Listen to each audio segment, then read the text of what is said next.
ama sapenin hi tabang phat phai pe ha chu nung pathin chu thangwan am han lang chule montina hi chi YouTube channel hin be ho zo se na bon chawin pakai je su minin chi bai ka hin pe che ove tu ni hi anu manum kha na sai diwa hi in hi chu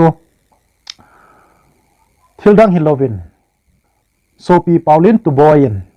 video and same cross to sim kiti channel YouTube channel mangcha hin same saban hi koyan an ding ham ti chung chang khat hi video hong kyap lot kamu in ale hi chuba hin iwa na hi le thil het thim dinga poimo tam ta hi ka head in hi ji chun ken jong na ho koma sharing ka hin nei no men tunia hi alang pi a Sophie Pauline thua hin sei ho hi don but na tabanga ka hin boarding a hi in ahin ina het khil lo diu chu ipihami tile tunia hi ama mimala koi ham ti zong ka ki he khaun po in chule mimalin zong ho zong ko hopu in ama to ki tu mo na kinil kalna i ma cha zong kana nei khal ron po in hi zong le ama zong theologian kha a hi na to ki hlana sabat chung chang ho elo le theology ho ahin sai zia hi in mi te ho za ding le ngai dinga ahin sai zia hin tin koi ma cha hi acham kim le he cham kim koi ma cha om po in thil het chin lo hi van gam il hun tim bo le ki chi ta het diwa hi in hi jing zong le hi pan sa nau chu bible a hi ze in tunia hi ke man zong hang san ta Sophie Pauline tu boy thu sai hi bible to ki tu lo ham a thu hil hi pom thei lo ham ti hi som cha don bu na ka hin nei no min ipi hi zong le aman zong anangai khil lo ding bible ki ti het na ki ti hi Martin Luther hon zong ana het thingwa hi pu in reformation and patwang wa chu het na ki ti khang jinga hi in bible a thugu ki se hi dim set na lai hin hi het be diu izul be diu isei khom diu chule ikisei pi to diu bible a adi chu izui to pe diu hi chu hi boven hobunga hi van gam kai ding a hi pu in pathin thuta zuina akun le jesu christa apin thana inaya ko na hi van gam kai ding a hi in isu van gam kai ding ho chun bible a thudi chu step by step ma la to ding chu abodi thupi pen hi chu a hi na hi ja chu tunia zong hi ho zong sharing khat la khat inei khom wa izil khom diu chu apoi mo pen hi ti chu ama sa penin ka hin sei do no men hi ale ama hin sabat chung chang ho a hin sayin chule Sunday ni kini chung chang ho sayin a conclusion le a topic dung zui ya chu iwa na hi le sabat ni hi Jews te ho bo an ding Sunday ni hi Christian ten hoi ta ni diwa hi ti hi ama conclusion a hi in a sai nom pen le a ko nom pen hi chu hi in ipi chu hi zong la keiman a video hi a clip ma neu cha a thu sai ho hi ka hin la do ding hi chu hi in la diu in ngai diu chule comment hin bo diwa hi ya chu keiman bible pan sa kun le ama thu sai a ku na chu comment ka hin bol ho hi na ngai diu chu ting ta la di na sa lo ti ho chu na ho na ki le khan jing de ai tai ipi zong la tu hin ama sa penin video clip som cha ka hin la ding ama YouTube ma thu sai na hi kan la ding hi chu ngai wa ku na ke man aban ba na don bu na ka hin nei ding hi anangai taw te kho thu chang dan pa hi ibana hi le bible thumun masa Genesis bung ni chang ni na chun hitin asai na he hiti hin van le se chule asunga thilum zo se akisim zo tai pathenin nisegil hinnin athil se bon chan zo so tan hezi chun nisegil hinni athil bol am to chang se akoni akichol do tai athil sem na ana to chang se akona nisagi ni chu pathenin kichol do na anei ji chun chini segil hinni chu pathenin pathe abo in asu thing tan a he nigup sunga thil sem zo se asim cha ya ni khosegi ni hi aman pathenin dei tum ta a ni khugup ho la a chu hi chini kho hi ama ho na dinga he ana pe do a ana kat do a ana dei sa tum alhan do kha chu hi in ni khugup sung hi athiang lo ti na hi po in ni sagri sung hi ni kho zo se sanga phazo hoi zo ti na hi de po in asu thengen pha the bo etia ki sei na pa he pathenin dei tu ma chini kho hi thilsim zo se akona anga na mel chi na le hi chini kho ama adinga akat do deu ti de sa na zala hi asei do hi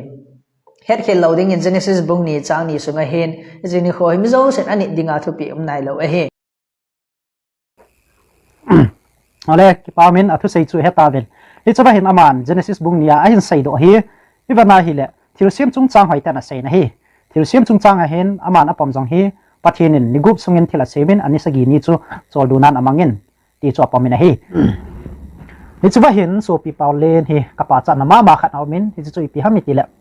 aman 7 literal days creation hi apomin pathinin nigup sungin thila semin nisaginin achol dui ti hi hapta khat nisagi ta hi ti hi aman jong apomin hi chu bible in asai hi in chule hi chulai bible in asai na a hin sim do na chun pathinin nigup sungin thila semin ani sagi ni chu phathei abu in asuthingin ama jong achol du tai ati ra hi wangsi naw lin ta khat chu i pemitel theologian tam ta hin hi chi hi apom thei tapu in pathinin nigup sunga thila sema ani sagi ni a chol du hi chi hapta khat sung creation week hi ata ta na pom tapu in ni ho hin pathin hi chi pathinin thila sim na hi kum tam pi hiding danin apom ta ve hi sele theologian tam pi in evolution theory hi a apom the jing ve na hi chulai so pi pa na sai na chun ani sagi ni hi athing di ai poi ati in a hin hi chulai chu bible to akikal na chu ipi hamitile pathinin asuthingin phathei abu in ama zonga chol du etin asuthingin ati hala nidang zo se chu asuthingin kiti umlo hi english pa chun sanctified. It is sanctified meaning hi something which is set aside for holy use, holy purpose tin ahin ya chu common ta aman loading athinga man ding tin ahin ya pathinin ani sagi ni hi nidang ho banga mo man man ding hi lo pathinin hi chini khu chu su thing ati hin ya chu ni khudam ni gum ho sanga chu hi chini khu chu athing a hi ti hi bible in asai hi in athing poi ti na ding point um lo hi chule pathinin memorial of creation pathinin thil sim ho he jing na dinga asu thinga phathei bu a hi in ni chu ba hin ama sa point to ki kal khan hin sai ki ni chu ipi hamiti le thil sim he jing na le ama dinga akat do dio ti dei sa na ji a ati hin ipi sai na miti le akat do dio ati chu mihim ho hin ani dio ati na hin hi ja chu hi chini khu hi pathin atum be a nigu mo to ki bang lova asai na in asai ki na hi hi tia chu sai to wa hi le ale pathin chu ipi ja chol nga ai ngai ham pathin in nigup sung thila sim chu lal ham ama tha chola ki chol ngai ham ngai pu na hi ala saban ni chu kui ho phat chom na ki sim ham ama dinga ki sim ham mihim te dinga sim ham pathinin mihim te ki chol nga na ding zo asim hi aji chu pathinin adam la if chu hun sunga na tom ding nga elo le thil is a kai vekol dinga leng dinga pathin atuna hin ahin amani chon se na hla hron ta ja chu thinang thum thu hin pathinin mihim asim na purpose hi amo ding le amo imu ding la amo ki chol chol ding ati hi po in na tong dinga pathin na si hi ti jong in he diu ichi ina to wa pu na jong chu i hon ani sagi ngai ki chol du ting wala pathin chu thil sim thil ho zo se tu ka vat kol ho zo se hi pathin thil sim hi ti igel do na di wa hi chi sabat ni khu chu asim hi ti pa hi gel do ngai ra hi hi a chu hi chi sabat ki ti hi mi zo se koma na ki sai ta na hi ipi ja mi zo se koma na ki sai he ka ti ham mi zo se dinga ki sim he ka ti ham itile adam la if chu hi chula ya leisi chunga dinga mi zo se hi la ni hi ja chu amani koma na sai chu mi zo se ani dinga na ki sai he ta na hi ma bung ni chang som ni le gen na hin chang som ni le sagi na chun chuin jesu na zo wa chol nga ni chu mi hem dinga ki sim hi chol nga ni chu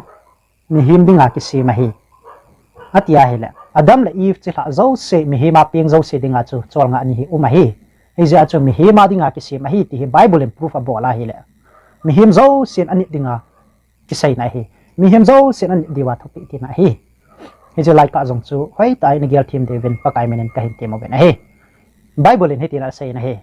rom bung thum chang som ni lagi na hin bible in hitina sai na hi pathin chu judami te chang se pathin ham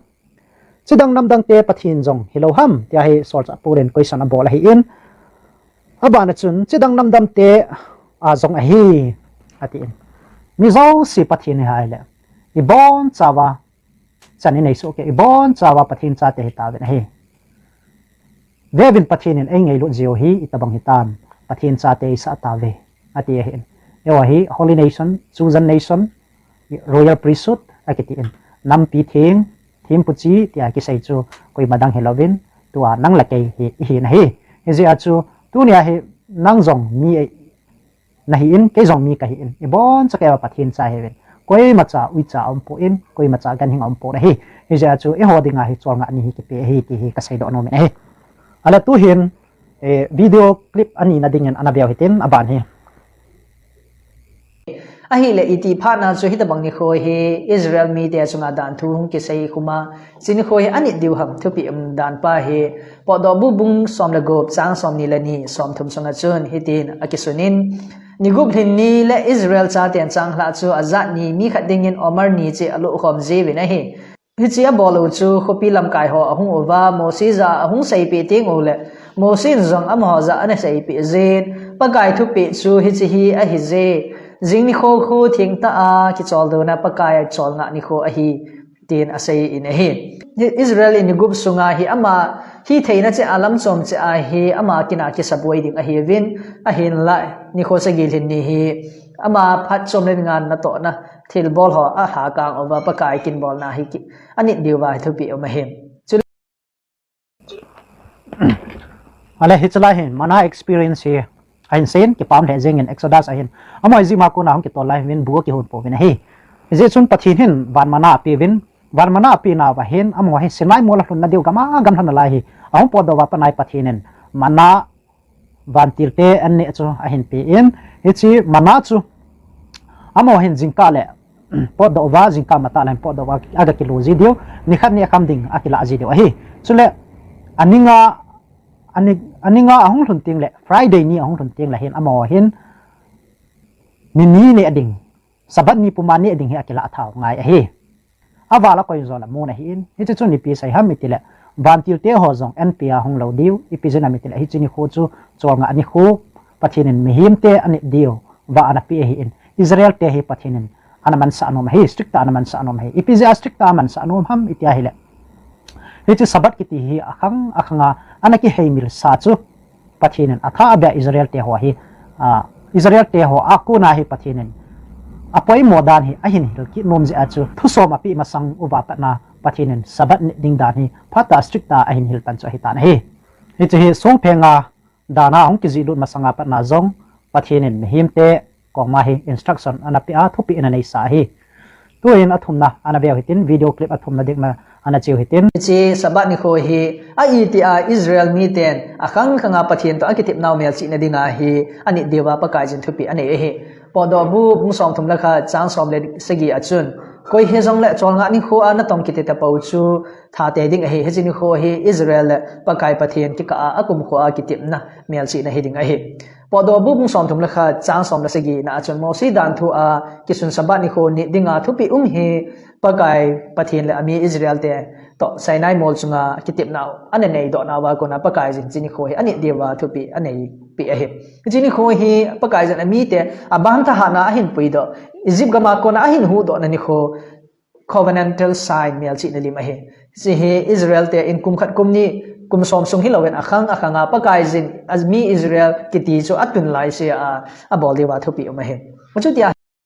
hinge pathinin Israel te chu sabat ni liding hi akhanga ani diu ati hi ahin bang sinom ta in pathin to Israel mi te hen kitip na ana semu chu ana lor hing zo ta pu in hi chun pathinin nam than hin akonin ana pei do ta na hi chu edi som thum la li kuma hen pathinin Israel mi te ho chu nam than hin akonin ana pei do ta in ta sa Israel Palestina Israel ho jiu so khu hi chu khu pathinin atuna hi ta pu in tunia pathinin atun chu koham itile Jesu Christa ta san ho zo se hi Israel tha hi ta ven hi cho zo sin jong akhanga init jing dio wa pathinin api o hi ama ho akipei do ta ji wa chu sabat ni jong ki pei ai po na hi ipiji enam itile pathinin hi chi sabat ni hi mi zo sinit tinga api hi in Israel te bo se iti wa hi le Adam la e fo jong chu ama hon ananit ovin Abraham hon ananit ovin Musi hon akhanga mi ma so ho zo se ananit no hi ama ho chu Jacob phat masanga mihim anom ho pathin ging ta la pathin to thon khom jing mi tam ta ida hen ho jong chun anani no he ipizena mitile am ho chun pathin thu ananung vin anachi khom jing ven a he ale am ho chu jiu sa hi povin am ho chu Israel hi povin a he am ho chu Bible pawai se le gentile an hi ven a he hi jong le am ho chun sabat aman ho he tuina ban na chi ki no te kitip na tha asunga sabat ni kho do hi ibat na hi le cái tiếp na lui abangin sabat ni khon ni te te de hoi ti na jong so cái sai de pon a hin la hi chi cái sai lo je a chu sabat ni ko ki ni ta lo ding te thu pi a poita ni lo so ai de po in Israel mi te adenga akhang khanga sa hi ti pa jong i yal do de wa ka de sa hi tu ai ga ngai chu New Testament na hin sabat ni hi ni ting ti thupi akimutapoi ati in sule akhanga Israel miten ani jingdiu ti hi asai na hi ale akhanga Israel miten ani diu ati chu kuya sai na ham Palestina Israel te akona hil akilomen hi ahin hi choi ko wa hi le imacha gui hung thei ta lo ding hi ipizanam tile amawa chu namhan hin akona akipe hi ta in i hon i perspective hial over imudanu i hinau Israel hi na pa chu eho a hi ta hi ti pa hi Israel ka hi na ti thailo wa hi le Christian na hi thailo hi dunia Christian na hi ja chu Israel thagaw lama Israel ka hi ti pa chu na pamangai na hi hinge na thu sai na New Testament na hin direct nga so nga ni ke manding commandment hi a sentence in akizi pun a phrase akimupun hi jeng song le Bible mun tampi hi bat nai le pathin dan hi amang thailok tho ki sai na hi mak bung vat sana dingin mak bung som la gup chang som la sagin achun kathupi healthy khat aman sangin bana le ki tol mang abei joy atia hi le sabat ni khu jong chu pathin thupi la apang hi in hi che pathin thupi la ali na hi in hi chi ali na pen chu aman sanga ban le man abei joy a logic chu mat ngai na hi hi ja chu sabat jong chu na mandi wa hi tia avel vela thupi angai pu na hi ipizena mitile musi ko ma thupi anam pi sa chu jingjing hing jingjing akhang khanga jingjing de hi ja chu aman avel vela sai chu dor ka talo hi hi ja chu pum pia pathin thupi etia le chilai la chu zawa hi ta in hi ja chu sabat ni khu ni ding jong hi kihil jingjinga am hon jong ani jingjingu bei nai sai lo hi ja chu thupi a jingjing hi James bung ni chang som achun koi hi jong le thupi hi abon chan ni so ke han lang khat pe na ki sumo tal abon cha chunga chu thimo changa ai tai ati hin ni je achu abon cha ke ya ni so ke ding hi poi mo jing na la hi ti pa chu ka sai no me he Israel di ta chu koi ham itia he Israel di ta chu Jesu Christa Abraham son Abraham chila Abraham chi ti ang ki sai chu hin ni che Abraham chi a zo si chu Israel i ta ben hi Israel chila te e achu Christian ti ho zo se Israel chila te hi ti hi avelen ka hin sai no ki ne Bible chang mun poi mo ta khat na chiu hitin hi chu Matthew bunga chang som la ko na hin ana chiu hitin hi chu je chun ko hi jong le hi chu thupi neu pen la khat su sia chu le chu to banga boarding hila chu van gama aneu pena ki saiding a hi chu le ko hi jong le ani na chu le chu to banga hilawang chu van gama alin pena ki saiding a hi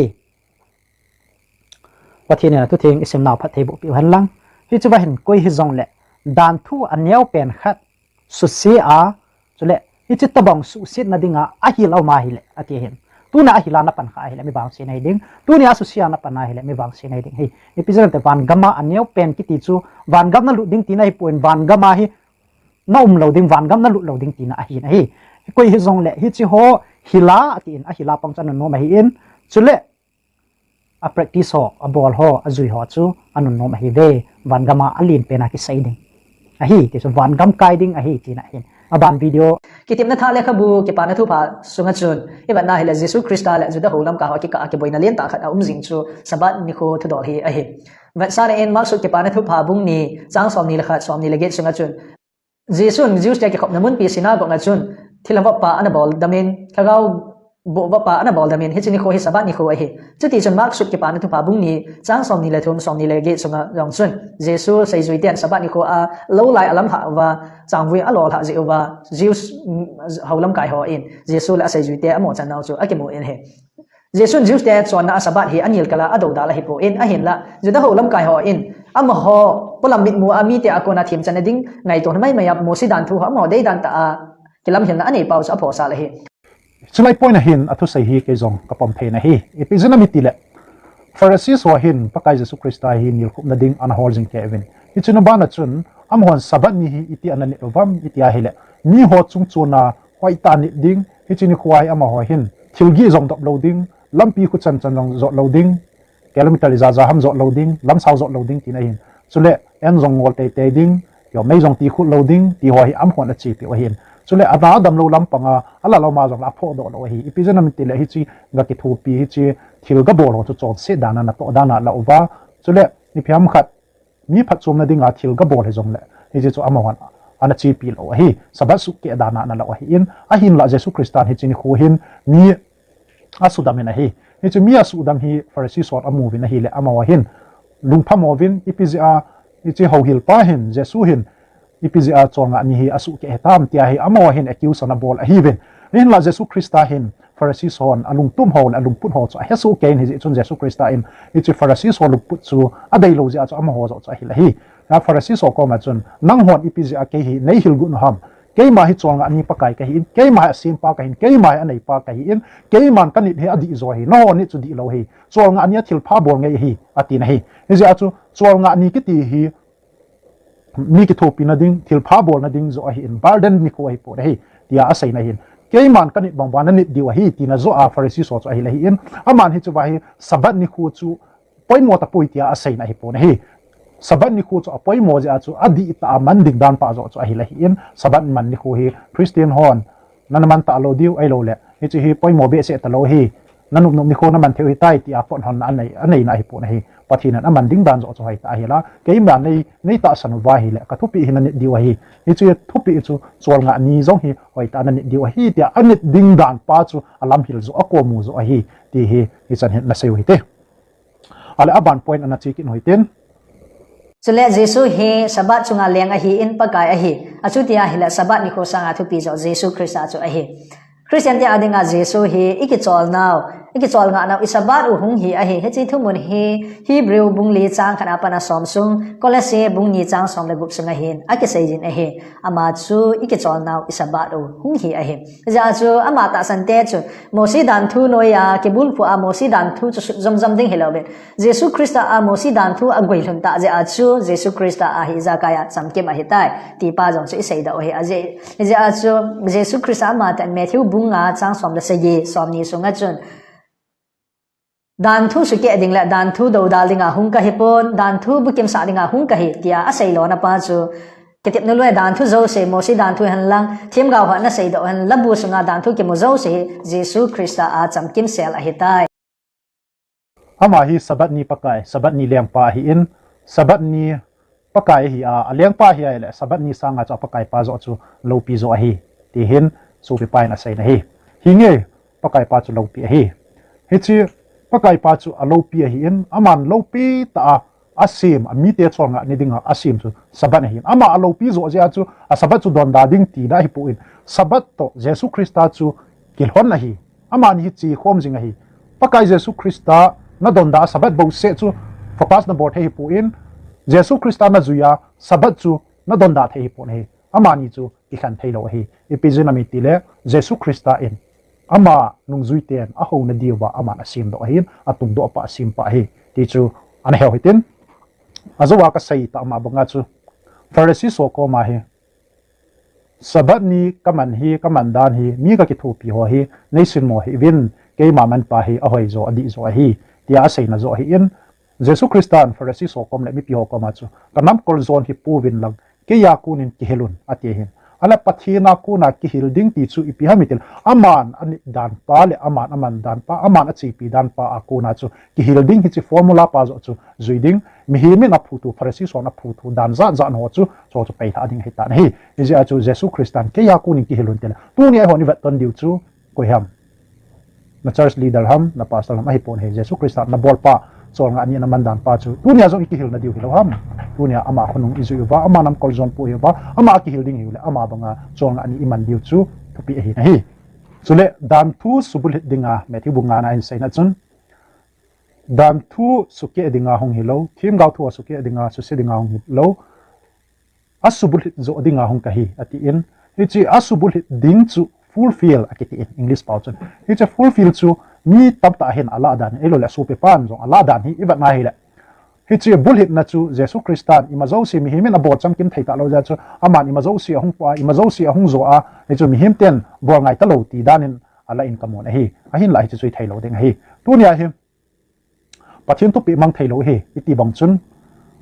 saban ni chu amana hi le tu than hin ti lo mang ding hi zon bol hin gu cha hi in thang se hi in mi ji to zong hin ti ho zo si mang ding pathin dang nei hi in ke tai lo pathin dang na hin elo le milim ho hi in pathin min mo in pen in ti ho zo song bon chaka mang ding ai ta na hi a hin hi cho zo si chu mi him pian ha sai sa na hin jesu christian ahung vet sa anun chu ipi hamiti le hi chu ho zong hi thupi kapi hi a ha sai pu in mi him te zo theiding thil kapi hi hi ja chu amat ahung zo cham ki ma hin jesu christa zong e ti thu ki za pu in tol thanin gu cha in ti thu ki za pu in pathin dang ne ti thu ki za pu ni cho zo si cham kim ke ahung zu hi hi ja chu hon zong tu nia jesu christa khunung i zui diu pa chu pathin in adei ja chu example ahung set hi example a yung vet sa chi chun dan thu ahung su bul hit fulfill ahung bol pa cha hi in hi chi ja chu ho zo sin jesu christa ahung zo tai ti wa e lop no i bol diu aman chon se bol na dinga kon hu han pi oi pon so se bol na da certificate hu pi oi pon hi jesu christa a bol bong bong zo achu i bol diu ti na zo hi bo ben he so pi chule jesu christa i chol nga naw a hi ti hi het thim ngai da hi chol nga na ki ti chu jesu christa a leisi na hin gan thei ha san na izat tu tin ai lo la christian hi ze uwa i changen gan thei na tu zong le han kinap na khat in uwa jesu christa ei hu hing naw christa thi sanjala hin na inei thei pau chu i hodinga kinap na le lungmun na hi chu i hodinga i chol nga naw jesu christa i kinga naw hi chu athupi pe da hi na hi chu ting le jesu christa to kum khu a van ga mi thun ting le chol nga adiu hi chi kinap na pa chu i chol nga naw jesu christa i chol nga naw ti chu hi in pu gi te tongim te ho ka hi nga hungun ke man chol nga sa winge ati khu i pi sai na ham ole hungovin ke man sabat ni khu chu nanga sa winge zon bol ki ti chu na phal pi winge gu char ki ti chu na phal pi winge ati nam ai po na hi ke man na chol nga sa winge ati khu i pi ham mi ti le i hon chon set leisi na chon set na struggle i bol ho i hat mon ho zo se hagaw lam pia i cha chun pathin hi ei sudam tu le ei ha sa tu hi ke man ha sa wing patin ke man dam na chol dam na pi wing pate chon set so anom naw pa hi ke man lung mun na di ta na pi wing mi ping tha khat chun pathina lung mun na nei pa hi asai na hi ka ke pa e aban video clip na bia te su krista amate anato ahin khu agona he chidan thu zo se asu bul hita hita je achun ta sansa den tunia he jesu krista a bulhin na zo hi idalawa ama zo su bulhin na I hol de hi ti pa chu sei da o hi ya chu hi chi sabat ni ko hi mi zo se dinga halloween judami ho adinga zong hi thupi kho ta kha hi je chun amon ani diwa lom ta hi ni chawa tu sei na chun hi chi sabat ni ko hi mi zo sia ding hi poi ati hi abul langa zo sei ta vin mi zo sia ding hi a hi mama jinge itia chu mi zo sia ding hi poi tia changmi la na ding ma hi le pathin thu kal na hi ding hi ipizana me tile biblen ma bungni chang sob dile sagina sai chu mi him dinga ki se ma hi ati in tunia mi hi mana ki ngai tua hi nanga dinga zong ma hi ti chu hezingin ti chu ka sai no ma hi ahin la zeus mi ho bo hi mi he ma hi natia hi le chi chu thu chu mi tam tin ke zong mi him ka hin hi ja chu ke ya dinga zong ma hi ya chu chol nga ni ka man he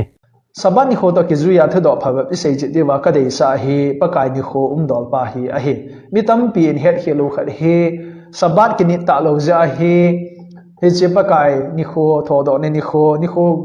sagi sunga ama sapek ni kho hi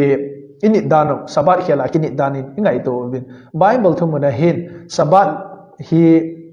thodo ni kho aki khial ti na hi de ko na hi ale hi chlai point na hin iban lai hi le sabat ni kho hi thodo ni khwa ki khial ti hi di po na hi tin aman zong hoi ta na sei na hi je chun mun tena ta san cha te ho zo sin he diu chu sabat ni kho hi aki khial tai ti bible lo wa hi le koi ni khial pi ham ti chu ei man hoi ta ingai to phat ding chu pai mo ta hi bible aki khial lo wa hi le sabat ni chu ni jing ding hi lo ham aki khial lo wa aki khial lo chu tunia na khial thaya hi le sabat ni akuna sunday namana christian na hiya hi le ko ham khanin na khial pi ti na hi ada ko ham hi chin khial ro tu chu na ngai to kha na pui na khial pi ham ala na pai na khial pi ham ala le na hobung lam kai pa na khial pi ham dong la chun cho lu si chun ke he pa pu ya ti dio hi ala bana evangelical bulpi do diu ham ke he pa pu ve ka khial pu ve ti dio baptist bulpi do diu ham ka khial pu ve ti dio hin presbyterian te ki dong la le ka khial pu ve ti dio hin UPC te ki dong la ka khial pu ve ti ding hin ale protestant te hong kon do na abulpi lutheran te ki dong lang jong le ka he pu ve ke pa pu ve ki o khia lai pui ati ki dio hi ale hitia chu protestant ke heti wa ibulpi penu lutheran hon jong a heta lo wa hi le huila ya ku na hong ki manga kun in khial pi ham ti jong chu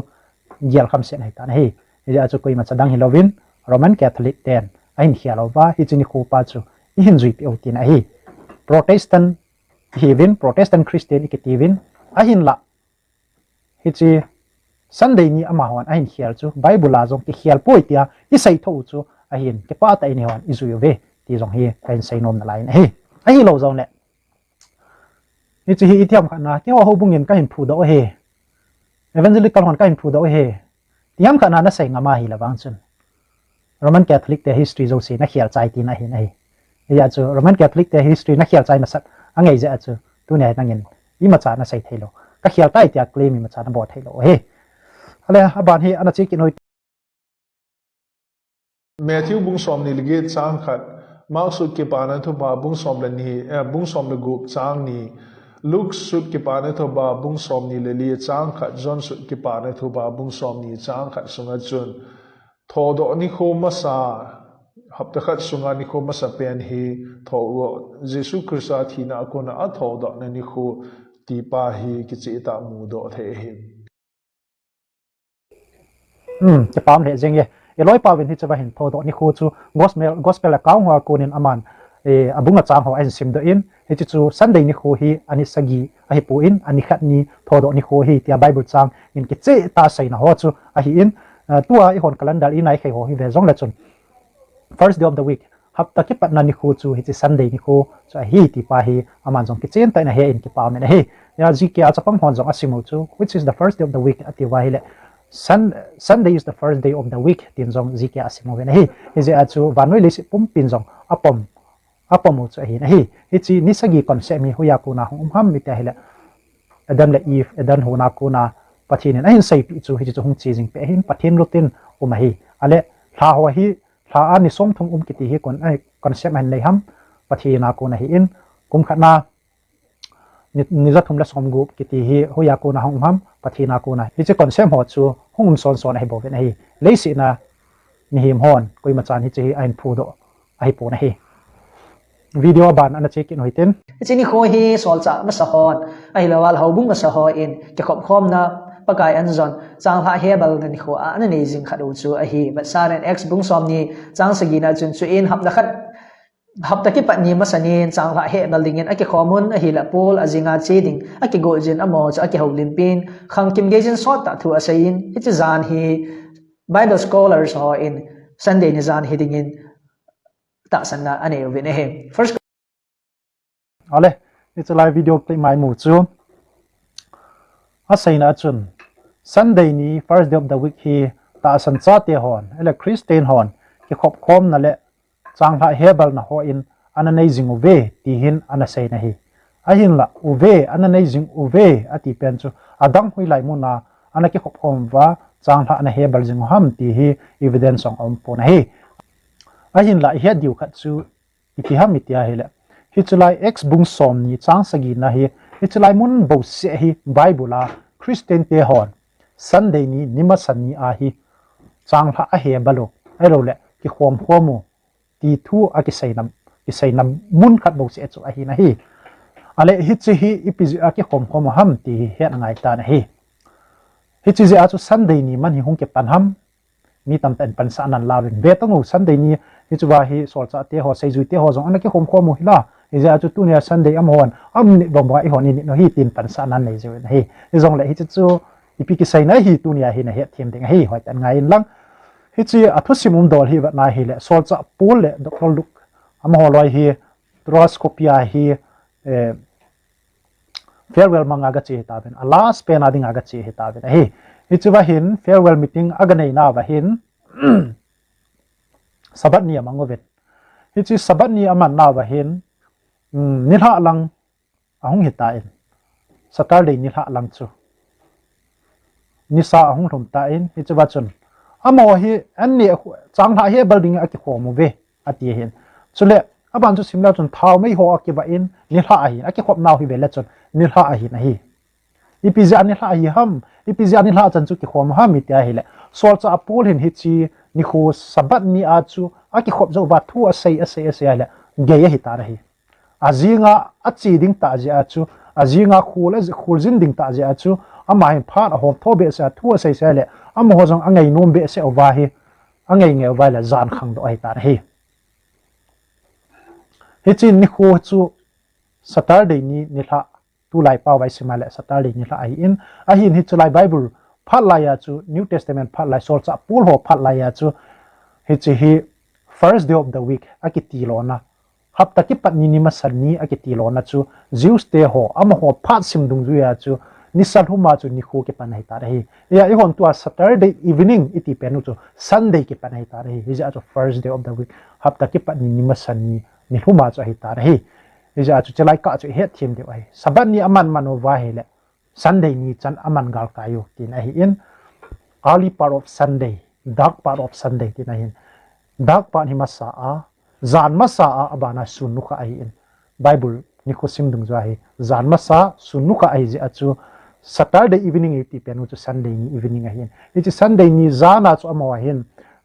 to khom wa thu a saya hi le thu ngai nom be se wa sei se hi azona chu window ato pa cha pang pa chu utica sa ti paun chu ahong ki le lan song thuma ko nen athi in Dr. Lung ho jong azawin ale hi chulai mun a chun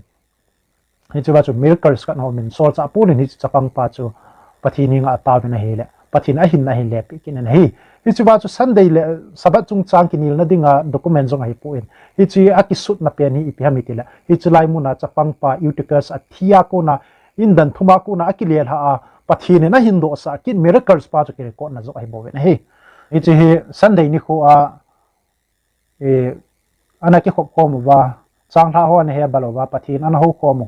ana hi sa ge na vinate a hi po na he hi chi Saturday ni tha chu Sunday ahung hi ta ja chu chu sai na ba hi ti chu an he thim mo vin lang ka ki pa e aban ana chi ki noi tin ale hi chulai video ai ga mu thei ki nu chu a hi le First Korean book som lagu chang hat chang ni na a Korina tu hom tu lom la chung chang thu ai in ale chuba sopi pa in a hin sei na hin ka gela hele hang san ka sai aji chu aman hi chulai mun a hi Bible chang to ki kala thu a sai hi to lom adon khom na jingo alo le au khom na jingo tia ki sai jing bound chu di thelo he epizenam ti lai chulai mun jong he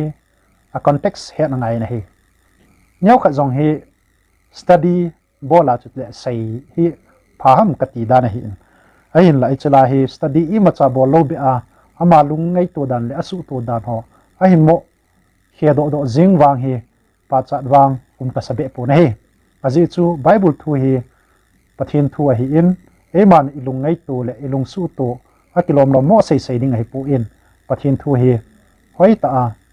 khur to a sei ding wang chu thil phata ai ding in kata san na he ale hi chulai mun a hin a context event na hi le Korean na hin Christian hi kam ta mo pe na he hi chi so cha pul ho hin anabat kol jing chu a hi in chule hi chulai mun Korean kitimun hi sum kol vei na mun a hi in mi ho hin business a bolo a thang pia Christian ho chu business ball dukan ball tabanga chu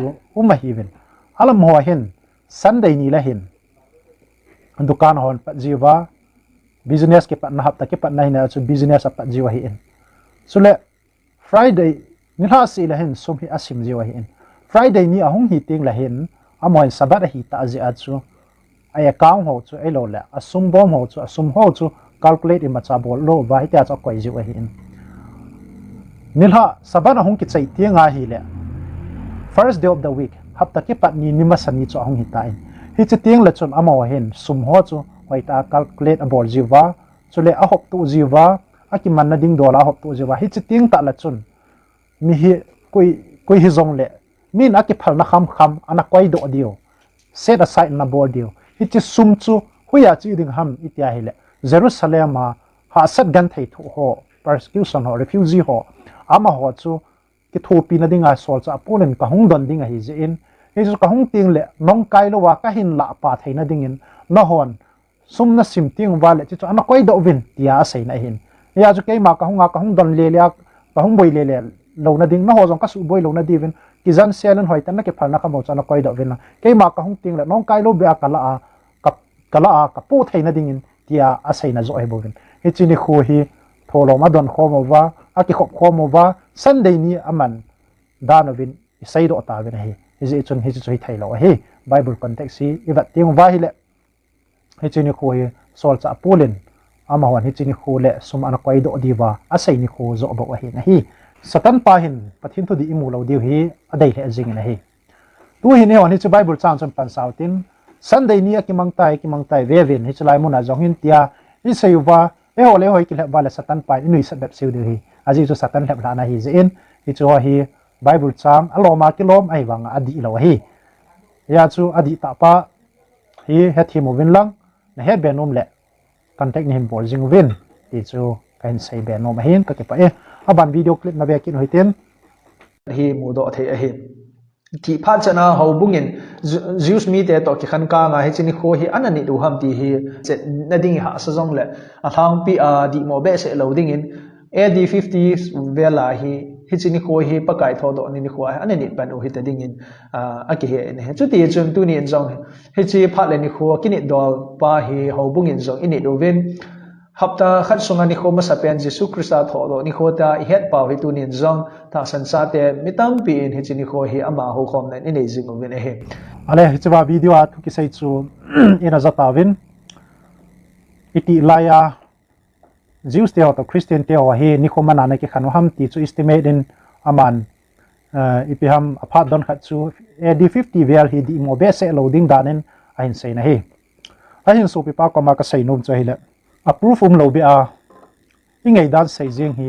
han san na di lo khat chu a hi na hi ya chu hang san ta thu khat ki sei ya ai wanga adi lo ai kha ding pa chu chanum ta khat chu a hi na hi ji chun nang jong le kha thim khat na hi in AD 50 vel la ya Christian te hon Sunday hin man pandiu ti thusim history hi huilai history a ku na huilai le kha bo ku na hung kilado a hi tadem ti wang chu ka heta po in a hin wang ken ka sai nom chu hi le hi chi phan hin AD 50 vel a hin AD 34 la hi Stephen sunga ki sabli hi AD 31 ai Jesus Christa cross a ki hen be hin chule AD 50 vel a hin solcha sobla ni ho jong hi tam zom na lai vi solcha te ho seizui ho iti ho chu aw mo bin na sata pathina to hi in chule Jerusalem Council ho jong chu 49 AD 50 AD ti ho la vel hi in chule ngi chulai phana chu Peter James ho jong hi hoita active na lai hi vin solcha pul ho Timothy ho Dr. Lung ho itabanga chu na sata a himang chana lai hi vin hi ale hi chu phal lai chun amaw hen Sunday ni kiti hi an ha phapovin kati chu manding him lungial imacha na nei povne je chu amahon anani jingu chu Saturday hi in sabat ni hi Sunday kiti chu amahon pagan thilmo monga ana koi hi in ni sapathin ho in hi chu pathin ho ni khwa ana man hi vin hi chu Jews te lungthim le Gentile Christian hung su ho lungthim ma chu Sunday ni manding kiti momong chu idea concept hi anom lo lai hi chule ni chulai phana chun iba na hi le Bible ko na mu theu chu chulai phana chun sabat ni amang na lai ve ti mu theina kha chu Jesun Matthew bung som ni la li a hin Jerusalem ahung chip ding thua sen hi chu iti ko ma chim ding ham iti ko ma ki su chim ding ham iti le AD som se gi a ahung chim la ding thu he sein ini su koi hon hong su chim dem tela Rome se pe Titus se Rome se pe zalam kai palam kai na se pe ho hen ahung su chim di hi Jesus Christ anamu sa hi hi je chun aman hi chi ahung ki su chim ting la chun hi chi ni khu ting la chun Jerusalem me ya ahung ki hala ahung ki su chim ni khu ting la chun na zam ni khu chu phalbie lo le sabat ni a hi lo na dingin ati hi chi kha cha se ni ja chu AD 70 ting zong la hen sabat ni hi dale Christian ho ko ma instruction na pi hin elo le advice na pi warning na pi hin Christian ho ko ma chu hitabang phan hum ding a hi in hitabang phan hum ting la chun jubia thinglang ma anaki the do ve tia ana sai hi in aje chu Jerusalem ahong ki su chim ting la chun hi chela dan chu thiding a hi ti chu he je ba chu he je chu Jesus Christan ana sai na hi in AD 70 langa chun sabat ni hi dan ati chu AD 50 a chu Christian hon sabat anaman pan hi po in 70 a jong chon amang pan nai po ve ti chu he theina lai hi je chun ahung goi hung ta ba ta in AD 70 AD 60 in vel hin ahung kim velovin Titus le ase pe ho hin AD 70 hin ahung su chim ta ba ta ven ahung halovin ni chuba Jesus Christa thu sei na gel do a AD 60 na se pe ho ahung amu wa chun Christian ho chun Jesus Christa kam chang a gel do phan ho chun am ho ju dia thing hang gama chun ana ki the do ta ven hi ti chun Christian ho chu pe ma ana the po ven hi chule AD 50 level ho hi Saint Thomas hello le sol cha seizui Thomas to India India hong thongai ta India hong na hin ama jong he India hi missionary a honga chule ama hi ting cha kholi ham thalpia ka li ham wan chu ke he cha ta point hi jong le hi chulai chona ma hi anung zui ana omin hobung ho jong na phut da ovin South India langa hen na sata in Christian ahong ki pan na hi hi chulai Saint Thomas in hobung ana phut ho chu sabat ni ana man hi ya chu Sunday ni hi aman Saint Thomas ra hen pu lu hi pu in tua India hi ba na hi le atam zoi Christian tam zo hi Sunday ni mang hi in ahin la hong ki pu lu na chu sabat ni Saint Thomas en ahin pu lu zo hi ti pa chu an heo hitin so le evidence ding khat zong in history book khat history khat ne ana siming kating in siming kating East Indian Church History page 72 na hin hitin akisain hi Thomas is a historian of the Orient shows that the Saint Thomas Christian kept Saturday at the end. So when Saint Thomas Christian hoton Saint Thomas nungzui Christian hoton Saturday sabat ni amanguve dia kisai hi ahin Saint Thomas son sabat ni naman baun chun all olen hong chi in Sunday ni in imazo se he Roman Catholic hon na sata hong lut phanovin tir zo se Sunday ni hong ki khel ki tai na hi is it true nyo cha ka sei nom hintin video aban ana chal kin hoite sei jing la even mi abang khat chun hi chini kho mo nga he pathin ho khom ding ti a pan san na lei lo yang chu mai the tin a hi di pu ne he but sana Nepal ga ma khon public holiday he Saturday hi je in ta san cha thiam hi chini kho hi pathin ho khom nan ani do bi ne he sei do dom ben hu chu ipiham itia hele Jesus Christa thodo ni kho chu Sunday ni kho khal khala man te ding ti na hi pun ani tin hin kho a hi pakai Jesus Christa i hin kho ba hi thodo na pa hi chi ki pa na thu pa i hin pi u ngai so hi adi hi chela thu sai chu kenjong kapom na khat chu pathin chol nga ni di ta chu iman po wa hi le hi chi a thodo ni khu ki ti chu thu pi zong lo hi mi hi me na pu do thu hen hi cha thodo ni khu pa chu e hon e man ni tin hin khuwa e pu do ba i man jing diu ni tin pin tha na i nei wa ni tin na Jesus Christa thodo na pa chu i hin khuwa e pu do wa hi le ni chu thu pi pen hi ani khu khat ni si mo wa ani khu pa chu thu pi sa wa chi chu min adi poi atia adi zo sabat ni zo he adi hi tila ni khu thu pi sa ho tia e reply akimuzi hi adi lo hi aji chu hitia chu mi khat reply na bola hele nang zo chun Sunday ni khu chu na gyal thu pia na khial nom lo hi ti chu na ki gyal do angai na hi ala ban na chekin hoiten aki ba lo na khat jong chu iphiam ta hele hi chini kho hi Israel mi tan akhang khanga ani diu ani lo au uma le thi na changai go na ke peding a he dan thu pi khota om he a hin la pakai ni kho ni lo ji a koi ma so nga ki sap li hi au nai po na he Ten commandment hi ivana hi le chol du ni chol nga ni chungchang sabat chungchang commandment aumin hi chiwa hin hi chi lai hin ten commandment a hin sunga ki seli ding ti thu a ki sun po na hi ti chu elo le tha te ding ki ti thu aum po na hi a hin a chung ho ivat ki na hi le hi chi ni kho ni lo ho chu tha ding tha te ding tin a ki sai ki na hi chu chu ipi ham ti la context wa hi thiam ngai na hi chula hi Jesus Christan chol nga ni hi sorry pathinin chol nga ni hi Israel te ahin pi ti la hin kiti ta han lang izima kuna sung vai izima sung vai hin amo hin pathin chol nga ni jong he amang thei po ve na hi ahin pathin chol nga ni yong chom hon he jong he phata po ve na hi a hung do ki no va hin pathin hin chol nga ni hi impose and bota in chute thupi en nei ta ni chuwa ahin man na va hin am ho dinga chu chol nga ni hi a serious dan hi a he thim thena din azowa mana experience ong chu isai ta bin chule ama ho dinga hi chol nga ni khuwa hi a strict lozi lo hi ipizena bitil amo hi anato di lo hi body hom lo zong ga ko no ngai lo thing zong ga chom ngai lo me zong ga tiu ngai lo ne ho la ha chiu ngai lo hi bon zong a ku yu ngai lo hi aji chu pathinin abon lo se thei lo dinga pathinin phathe bo hi in ichi ja chu am ho dinga hi apod do wa hi le ipi ham chon sit pathin thu to ki kal thil ho hi abor ju hi achu pathinin strict a ana pu na hi chi ja chu mi song a ki sab li ti zong hi bible a record om di pu na hi am ho gam thip gama hong ki to lai wa chu iwa na hi le dan hi pathinin mosi koma ceremonial lo chuan ngai na dan tam ta hi ana sayin chu tin la ki pu ga na ding dan civil lo hol tam ta ana sai pi na hi aji chu a ki pu ga ngai na hi ichi mi alak pi chu hoi ta dan kho ta tha na ding zinga commandom lo wa hi la chun control zo hi lo ding he aji chu ma hi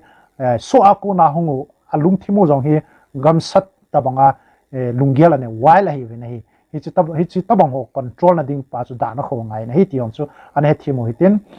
mei ti khu jong hi pathin na phal pu in chule ipiza mei ti khu jong na phal lo ham itia hi le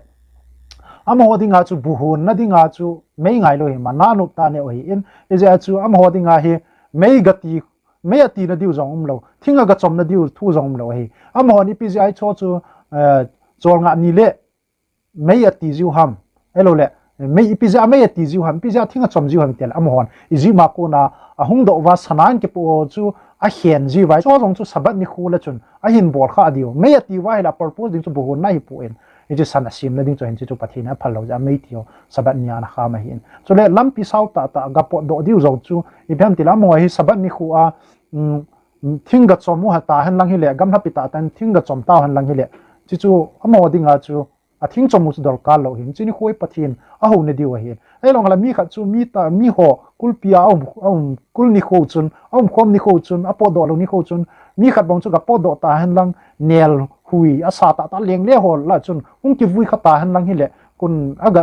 ko na thi hui a thiam ti cha he ta lo ting hi chi ya chu saban ni kho a po do ho jong hi ana phal lo hi ta bong chun dan tam pi ta hi ana omen tunin se cho jo se sai zo lo diu hin e ja chu pathin na hin pui do life pha no context song hi hoi tai he thim diu 10 commandment na dan un pa ta hin hoi tai le khan ji diu i chom por jiven e ma holai moi ki sai boi jim ti pa chu hoi tai he thim ngai hi aban na che ki taute Paul chu dam na lai han lang hi le amana sei ding he galatia mi te hobunga asei than ki khilo ding a he ibola chi dang nam dang ho ko ma ju da mi chon na chu chon sa a nam chon sa te go ana him ati ding a he chule colosia asei ma bangin dan thu a thim chan na poi jesu christa izaka bulhin na mi te asei ding a he isu pe pawin sol cha pul han lang hi le galatia ho kom pi ham ho ko ma sei chu sei ding a hi atin ken bang sol cha pul han lang hi le tu lai hi da ki sa ding da ni o ipizana mi tile tu lai theologian ka heti ho elo le mi ki chi sa hon sol cha pul he apom ki lo di bai tan hi ipizana mi tila sol cha pul chun sabat ni man ding hi tu lai sunday mang ho hen ade ade sol cha pul chu chi pa jong khun sabat ni amangin sunday ni amang poi tia hi de ana api diu tu nia hi sol cha pul ki nil pi na lai diu hi aje so sol cha pul hi achi na mun ho zo se jantai kho achi na mun ho zo siang sabat ni aman su ke sol cha te ho thu sim ho kir kon hoi wat nai la bon cha ke ba sabat ni man su ke koi ma chan sunday ni amang pu in ja chu sol cha pul in jong sabat ni hen da la sunday ni man ding wang chu kata san pon hi ka ke pai aban na chi kin hoitin jesu christ ama ta hi ke dong han lang hil asai ma bangin hi chi sabat ni kho hi ka do dal a hi poi a hin la sabat ni kho sanga thu pi zo sabat ni kho in aba sa lim ke ya ki chol na pa chu cham kim se le agui lung tai ati ding a hi iso pe pawin jesu ki dong han lang jesu ki sai sa le ti hi a hi en jesun tu la ya hi e ho ko ma hi thu hong sai ding hi han lang hi chu ki dong ta han lang sabat ni chung chang hi ki dong ta han lang hi le ke ma hi ki khial lo ka hi abang chu abang ka hi jinge ke man song pheng chunga ka ji 10 commandment ka pi hi hel si khat aman sanga ban li ki ton mang abei zo hi hi ja chu hi chiwa ka sut pen hi sabat ni hin sunday ni ka sun ka poi sunday ni ki ti chu ken jong ka ni pu in sol cha ti hon jong ni pu in koi ma chan ni pu na hi hi ja chu tu lai a het thim lo zo si rong hi jesu christian hil thim su ke dio ka ging chan hi achai dan pol thi hil bung rom bung som la li chang nga chang gup na mi abang khanin chini kho dang dang mi abang khat ni kho dang sangin za bolin tin abang kim khat ni kho zo se ke bangin gel ke bangin aza bolin hi mi zo sen ama lung sunga ke che han ni kho za bol chen pakai choi na aza bol hi ni kho za bol lo chen pakai choi ana abol hi Zeus mi hon he chini kho abol ji ba igamu sit na diu ima umpoi adi abol hi he chini kho hi am ho dinga ani ta ba mong diu chu hi so ti chun Zeus mi hon Christian dia chu chini kho ani po ve ta he nam phu sana dan thu so am ho chunga ata dan na diu lampi umpoi he ani to gya la he pakai za bol na ki bol hi 7-day Adventist ho ai lo wala Zeus mi ho Pentecostal denomination a umpha ve hon ho bung dang ho nang hon sabat ni kho na ni po ven wo sa na ne ave ta thi mo achan wa Christian ne hi po ve ati hi adi lo hi chi thu hi phata i ve ba ke na he le koi ma thi mo chan sa na ding om pon Zeus mi ke hial kan ding dol ka ke ni na he pathian to ke ka ta na zo so hi in Zeus mi ka hi lo wala kan na ding zong om de po na he ai pi choi te hele Israel in sabat hi ani ding a hi in Christian ten pakai ni kho hi lo pi ta izabol chi de hi achoi tia hel ani to gel ha pakai zabol na ke bol hi ti choi sei do no mo hi sei khel ho pathin ai ngai dom men tin i sei khaw ho ma la pathin lo pi na sang ta ke pamin hi chu ira ngai ki tawin rom bung som la li chang nga chang gup na hi sei na hi iso pi pau hen ama hen azilna institution la ale khabu sim ho a hen ho chu sharing a hen nei hi in ama mi malta in ka hopu in dem jong ka dem po na hi hin la a system di lowa hung sai len a hi je hin ken jong het thim na ka nei hi ni kan ni kho khat chu a ki bangin a thingin a ti hi sabat ta sunday danin ingai to jivin ai lo le ni khan ni ko khat chu pathin ho nai pi do ai le sabat ni man ngai ta pui ti na danin ila jivin hi ya sunday ni mang ho jong hi dam loading sabat ni ho jong dam loading ti na danin isai ju ni khan anu ni ko ke man tan ti sai na danin ilawi nei ai lai chu di adi lo ke hil na di lo ta hi episode ti le chen context nei chula isena sai nom pen chu phemi ti le gentile hon gentile christian ho chu judaism ho le gentile christian ho chu jews christian ho jews te chon banga na chon sa ko kun ho na man sa gu no vai le ichi isu chon nom kha hin ni ja chu gentile ho sai dinga jong chu hi chu kun ho chongai ta pui ati theu hin ai hin jews te ho chun hi chi hi christian le hu la na ni diwa hi ati ki theu he hi cha tabang kinil na chu am ja chu hi chu lai mona ana sai chin chu hi chu ni kho kinin ho chu ani ding zong a sepuin ani loading zong a sepui tia hi festival so ana sai na hi te ka na banga chu hi chu kun ana ne ho chu kal chu kut chol so lo chang ha kut gama sa kut pentecost kut pengkul kut thaidam na kut hambu kut ti ho cham hon kut pi sa gi hon chu ana ne hin chu ting ta la tam ta dang ho zong anei na lai wen hi chu ho zo si chu Jews te hon ani Christian hi bang wa chan na lai hi in chu zu san ta te dinga compulsory lo kinil na ding a hi pon hi chu lai pha na chu he diu chu Christian holding Jews le gentile holding a chu Sunday le sabat isu a kinil na i macha anegin khanai lo mi zo sen compulsory a he chu Sunday Saturday ni nit ding elo sabat ni hi pathin ho ni kho hi tia bon cha ka wa ki tu ta ana man jing chu hi na hi hi chan chu hi han lang chu le neu khat pakai ni khu ti hin a sai dap jin chu a sai dap jin hi chu ka hin sai do khapun pakai ni khu ki ti hi pakai ni khu ki ti hi Sunday ni first day of the week sai na dan in ilazing kevin pathin thu sai ho le pastor ho ipi ham Sunday ni mang ho te ta te hi chu zo se hin ila dan hi pakai ni khu ki ti hi Sunday ni ki sai na dan in ila ve nei ale hi chi ipi a pakai ni khu hi Sunday hi tia ilazing ham hui lai ku nai bod over hui lai ku na aki sei na oma Bible mun khat ben hui lai na copy wa na sei ham hello le history bunga hui lai na la do na sei ham chi hi na ma ho na no mo ke hap lung mung na a hi bovin a hin pakai ni khu ki ti chu sabat ni hi ti pa hi he di wa he Isaiah 58 na chu sei na chun chang som le thum na hin he ti na sei na hi ke mani thing ni a na lung dei na bol da a chol nga ani khu chu ke pa ni khu hi na ti a pakai chol du ni khu chu zat ana bola nang ma lampi zenga chelova chol nga ni khu na za bola nang ma lung thaina zeng holova ima chalova gelova na uma hi le ban chu pakai phat theibu na hin hi chulai sainum pan pen chui pe mitile ke mani thing atin na lung dei ke mani ati chu ipya mitile chol nga ani khu chu hin ya chu pakai ni khu kiti chu Sunday hi lovin Saturday zo hi he chu pakai chol du ni khu ati kinen pakai chol du ni khu pakai ni thing kiti chu kan ni thing ati hin ni cho pakai ni kho ki ti chu chol nga ani zo chol nga ni ni kho zo chu Saturday zo cho hin Sunday ni hi poi ti chu proof ka ga bor nom a hin ale aban hin chaina ding hin ana sei witin pathinin chol nga ni hi leisi ki sip ti la pa na hi ana sei zinga hi in hi chi chu akhanga hong ti pe son son a hi vin hi chi het thei lo na ding le hi chi hai mil thei na ding a chu Satan hin khang hi a hin su bu jing ke ya no a phat lai chu mi him ti ho zo si chon sit na na di ma hi in hi ja chu hi chi sabat ni hi Satan in attack na sata bol hi Abraham in zong acha te ho a hin sei pi son son a hin pathinin chol nga ni hi written form in leisit ki sim ti la chot na pe po in pathinin thopi chot na pi na hi hi chi bong chun tu tha zong hi chon si na hi ten commandment a pathin thopi som a zawin a hin la sung phenga ki ji do nai lo ma hi hi chi ho zong chu thopi anam sa hin bible chu va na hi le chon set definition chu pi ham ti a chom lam thei pe na explanation thei chu definition sai thei chu first zone bung thum chang li na hin dan thopi su ke chu chon se da hi ati in hi ja chu dan thu ki ti hi abula pa na ana mai ta in kenin abela tha jong chun hi chu chon se na hi ta hi mi ji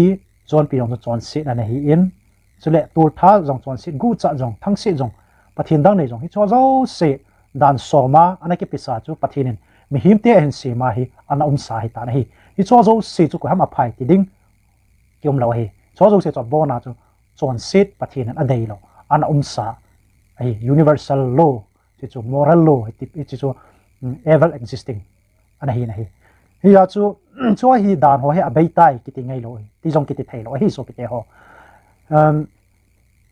bible a hin Abraham te ho phat lai jong hin chol nga ni amangu ve tia direct nga ki sei lo hi a hin la chol nga ni chu ana man jing hi ti chu he divin apoi mo na hi bible chang khat ana simo hitin Genesis bung som ni lagup chang nga na hi ana veutin aji chu Abraham ki ti pa chun ka thu ana ngai jin keiman ka thulha na a hin ka thupi a hin ka chon dan thu a hin chule ka dan thu a hin ani su ke ye ati chiwa ki che ta chui pyami tile pathin dan ho hi anani ta na hi pathin thu anani ta na hi chiwa hi inil thailo diu kha chui pyami tile pathin thupi chu anom sa hi a hin la written form ma hi sung phenga chu anaki sun do nai lo hin a hin la mi ma sa zo sin Abraham se hello noa hon zo mi ma sa zo sin adam le chane anani do chu hi na hi hi che he ga sai dingin Abraham hon pathin thu ni ve akiti jingin a hin sabat ni amango ve tia direct nga phrase a sentence a akisut na lo hi hi zong le he ding kha chu te ka na bangin ke ma hi hula ka chi in mun khana ka chin a chun evangelist jang boy a honge akitia hele hi cha chu ka bek jong chu evangelist jang boy bek jong honge a song khor jong honge a to ka jong honge a kyang chu jong honge tia avon le athil kan ho chu sai ngai pu in evangelist jang boy a honge akitia hi le alage so jong a bek ho jong pi pem ti ho zo si chu sai ngai ta pu na hi hi chi banga chu Abraham in pathin thupi ne atia hele chol nga ani chu ma sai ngai lo tu la that pui ti ho chu ma sai ngai lo zona bol pui ti ho chu ma sai ngai lo hi pathin thupi hoi tan ani ne ti pa chu he ding ai jing hi hi chi banga chu Old Testament a south a Israel te phat lai abo wa chu sorry Mosi te phat lai bo wa chu ong ke to da senai mula pathinin dan thu hi a serious but sana chu ti kala hoi ta Israel te chu guide a hin boarding hi chu wa ko na chu ama wan Israel te ho chun chitin nam tin ho zo si ko ma a hil son ding ai pathin hoi ta guide abola hi in hi chu pa chu in he thim di wa hi in dan thu chu leisit ki sim ti la pa na jing ke function jing a chei ni ge ya ke function jing ding jing ding hi chela chu ali na sabat ni pen jong hi hial thei lo pel thei lo mi him thu nei na na hial thei lo hi hi ja chu mi him te hon ko ham ani ding itia le mi him zo sin ani ding hi mi him te dinga ki sim hi ja chu tu nia mi him hi na po wa hi le chol nga ni iman ding chu duty hi ti hi ana heu hitin chule chi ta banga thu hil na ho hi nangin jong ke pa ta he phalowa nan ke san mai the hi hi jong le pathin thu hi a charging a hi in thu di hi ma charging a hi in muthim thlang khalla hi vain all ola hin salai ta in tua jong i hola jong pathin thu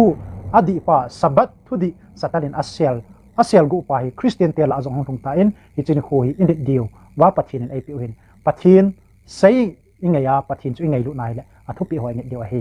pathinin pathe bo vintin tunia hi mi him ka hi in ke jong het na thinglo ka hi in i ma cha ka hi po in he jong le mi him ngai ma ding le i so pe pa ngai ma ding a thu ka sai kha la pa kai min nei ngai da min lang i sai do ho hi mi pi hon phat som pi vin lang chol nga ni hi man ding a poi mo ta hi Christian ten i man diwa hi tu phan nung ho bung nu kha a hi Jesu Christang ko na hi chol nga ni hong ki tung do ki ding hi chini khu hi nangin zong privilege na nei hi ya chu pathinin ei ko naw chol nga ni mang ki dinga ei ko naw hi na sam ngai bolo diu mi himin atun do Sunday ni khu ki ti hi e hon mi him thupi sanga pathin thupi zo kan kanun diu hi ta pital hon na sai bonga chu hi chu idin pi pha no hi tai Sunday ni khu nit ki ti hi hung stick che che intin hung ha che che intin Sunday lo aza zan hung mintin dan aza zan hung mintin chuting ta le dukan ki hon lo na gam hung mintin chuting ta le hi chini khu a business bol han lang apal ke awmai le hi tabang bong punishment ding ti lo ho hi amun mona hung ha che che ding adi da Christian gamwa hung ha che che ding ai epijanam tila satanin cho tabang he device abola athanei na pa hi na sata